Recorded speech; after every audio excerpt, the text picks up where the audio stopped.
Página 41, Tratado de Fisiología Médica, Wheaton y Hall, 1956.13 edición, capítulo 1, Organización funcional del cuerpo humano y control del medio interno.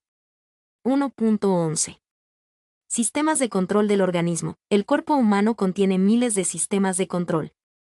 Algunos de los más intrincados de estos sistemas son los de control genético que actúan en todas las células para mantener el control de las funciones intracelulares y extracelulares.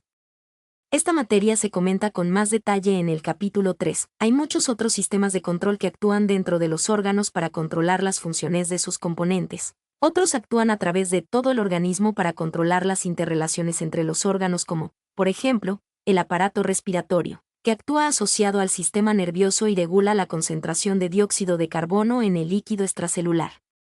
El hígado y el páncreas regulan la concentración de glucosa en el líquido extracelular y los riñones regulan las concentraciones de hidrógeno, sodio, potasio, fosfato y otros iones en el líquido extracelular. 1.12. Ejemplos de mecanismos de control. Regulación de las concentraciones de oxígeno y dióxido de carbono en el líquido extracelular. Como el oxígeno es una de las principales sustancias que requieren las reacciones químicas de las células, el organismo tiene un mecanismo de control especial para mantener una concentración casi exacta y constante de oxígeno en el líquido extracelular. Este mecanismo depende principalmente de las características químicas de la hemoglobina, que está presente en todos los eritrocitos. La hemoglobina se combina con el oxígeno a medida que la sangre atraviesa los pulmones. Posteriormente, cuando la sangre atraviesa los capilares tisulares, su propia afinidad química por el oxígeno permite que no lo libere en los tejidos si ya hay demasiado. Sin embargo, si la concentración de oxígeno en el líquido tisular es demasiado baja, se libera oxígeno suficiente para restablecer una concentración adecuada.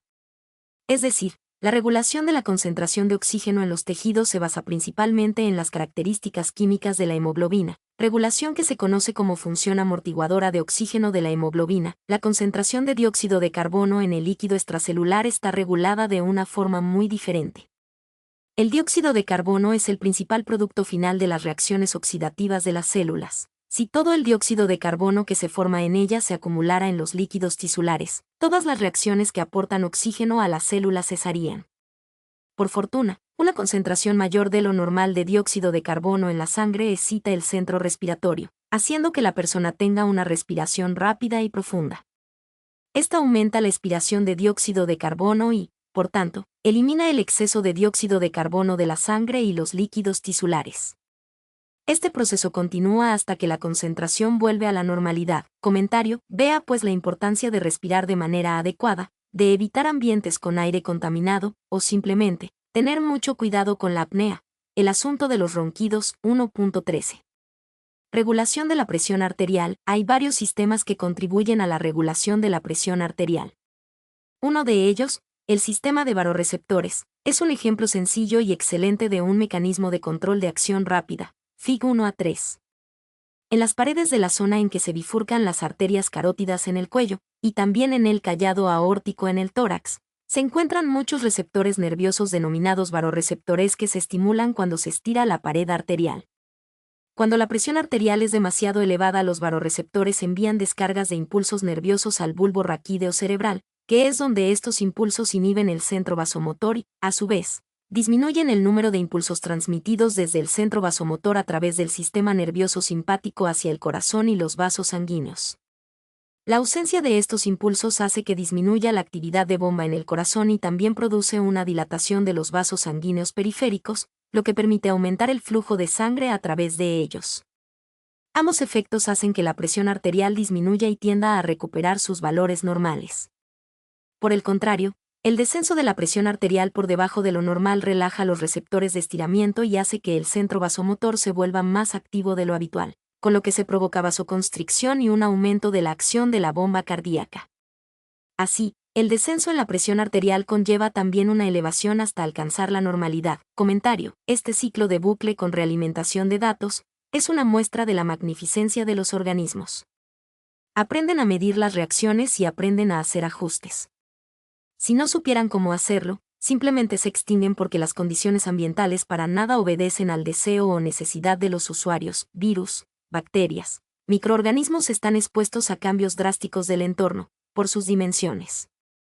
Algo cambia, muchos se disuelven, pero los que se mantienen en pie, se reproducen por billones y ese es su secreto, la rápida reproducción. A nivel macro, el ser humano y seres vivos macros pasan por la misma criba.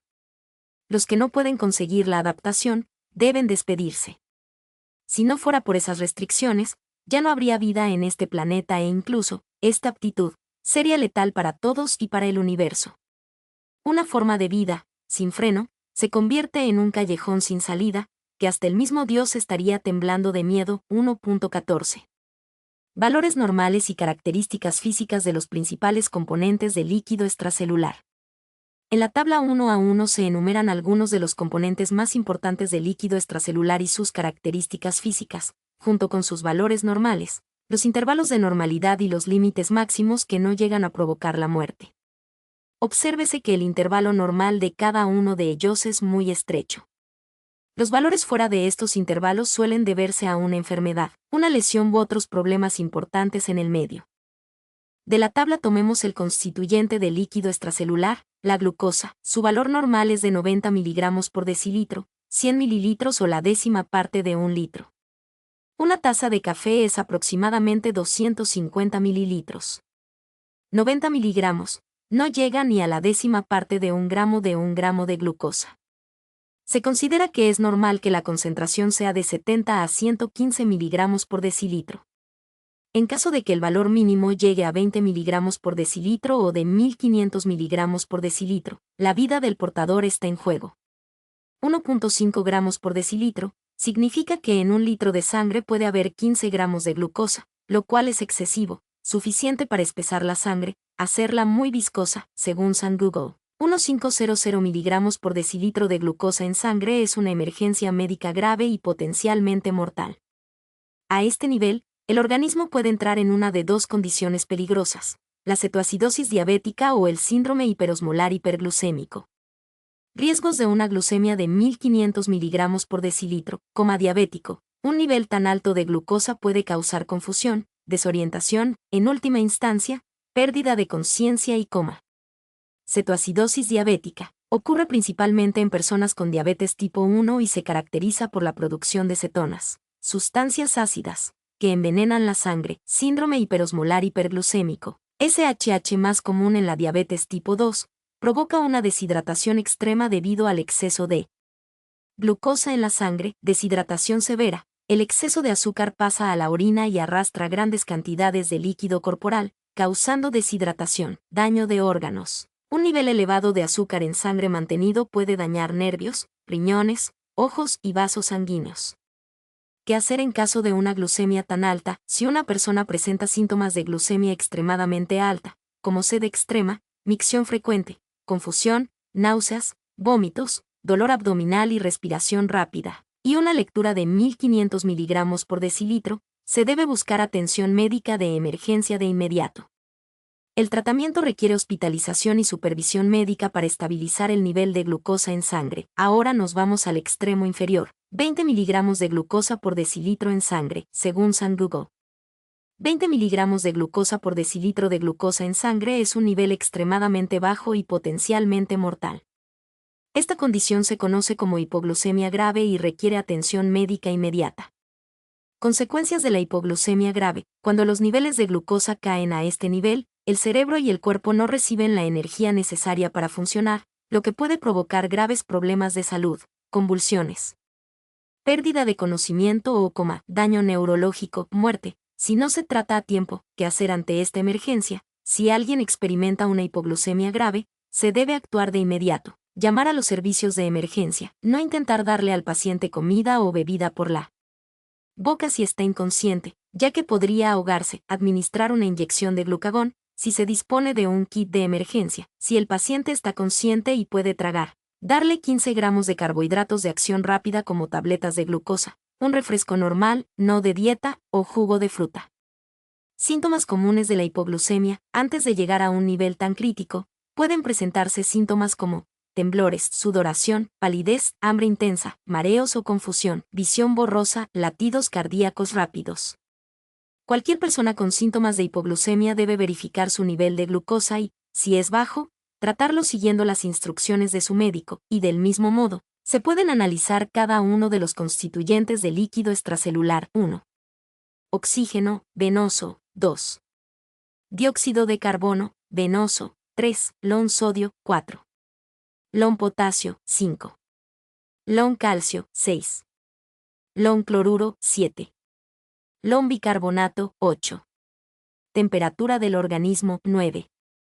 Ácido básico, venoso, que puede hacer una persona para mantener en equilibrio cada uno de esos constituyentes. ¿Por qué en la educación de las personas no se abordan el control o homeostasis de estos constituyentes? ¿Acaso está tan arruinado, tan atrasado el sistema educativo para que no considerar esto como importante? ¿Son los padres de familia seres tan ignorantes, tan indolentes que no les interesa saber sobre esto para cuidarse o cuidar a sus bebés? El autor escribe, lo más importante es conocer los límites por encima de los cuales estas alteraciones provocan la muerte. Comentario, estos límites, ¿los conoce la gente normal y tiene manera de estarlos monitoreando? La gente simple y vulgar jamás monitorea algo. Acuden por atención médica cuando se andan arrastrando y ni siquiera saben por qué llegan a esa condición. El autor escribe, por ejemplo, un aumento de la temperatura del organismo de tan solo 7 grados centígrados por encima de la normalidad provoca un ciclo vicioso en el que aumenta el metabolismo celular y se destruyen las células. Obsérvese también el estrecho intervalo del equilibrio ácido-básico en el organismo, con un valor normal de pH de 7,4 y con valores mortales tan solo a 0,5 unidades a cada lado de la normalidad. Otro factor importante es la concentración del ion potasio, porque siempre que disminuya a menos de un tercio de la normalidad es probable que la persona quede paralizada debido a que los nervios ya no pueden transportar las señales. Por el contrario, cuando la concentración del ion potasio aumenta 2 o más veces por encima de lo normal es probable que el músculo cardíaco esté muy deprimido. Además, cuando la concentración del ion calcio se reduce a la mitad de la normalidad aparecen contracciones tetánicas de los músculos de todo el cuerpo por la generación espontánea de un número excesivo de impulsos nerviosos en los nervios periféricos. Cuando la concentración de glucosa disminuye por debajo de la mitad de lo normal, se desarrolla una irritabilidad mental extrema y, en ocasiones, incluso aparecen convulsiones.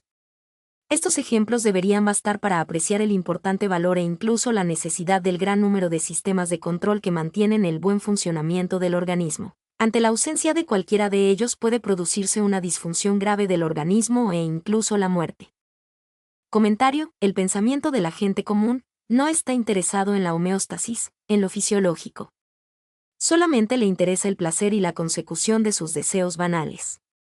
Es por eso que los médicos pueden amasar grandes fortunas, aprovechándose de la espantosa ignorancia de la gente, que se enferma, que atenta contra el organismo, que nada sabe de cómo funciona su cuerpo, pero de las modas, de las banalidades del momento, de eso sí está informada y muy mal. Si una persona se interesara por el equilibrio de su organismo, dejaría de consumir tanta basura industrial, pero si el mundo fuera consciente, habría un caos económico tremendo, ya que, gracias a tanta ignorancia, hay avances en la farmacología y en el embrutecimiento de los obreros esclavizados, que pagan con su vida por un salario, luego consumen basura industrial, se enferman y pagan por ser aliviados.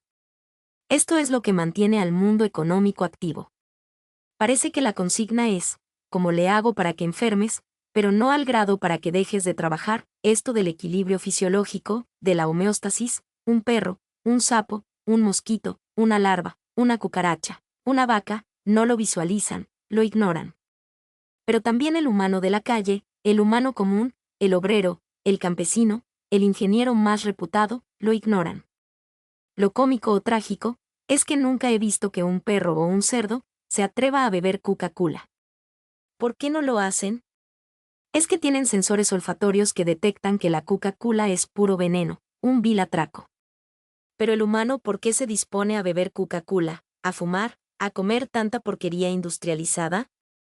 ¿Acaso un insecto tiene más conciencia de la realidad que un drogadicto humano? Nos proclamamos como seres con raciocinio, y no es cierto. Aún peor que los insectos o moluscos, somos seres reactivos moldeados por la cultura, la tradición y tantos procederes vergonzosos. Cuando en un sistema hay un defecto, decimos, ya no hay perfección y el que ha desarrollado esto, ya no es perfecto. Página 43.